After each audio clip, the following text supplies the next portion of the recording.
Hello! For today's video nga ay pumunta nga ako dito sa Gandam. Ito nga ay dito lang sa Tokyo. At dahil nga naghanap-hanap nga ako ng mga pasyalan pero ito man yung nakita ko sa Google Map. At dahil nga libre lang daw ang sumakay dito ba, iikot-ikot ka lang daw dyan. Kaya naman kahit mag-isa lang ako, sinubukan ko na nga sumakay. Kasi kung gusto mong maglibot-libot ba kesa maglakad, ay sumakay na lang.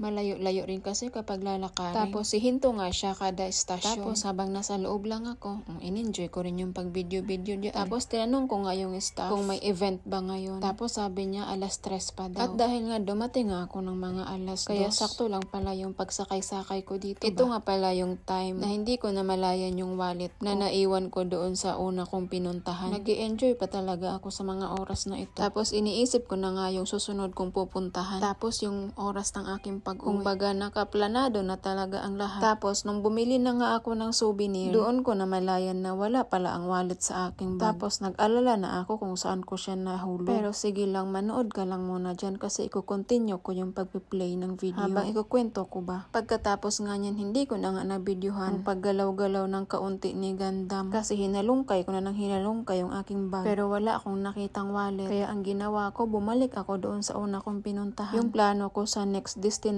ko ay nawala na. Dumiretso na nang uwi kasi ginabi na. Pero malaki talaga ang pasasalamat ko at nakita ko ba. Bye!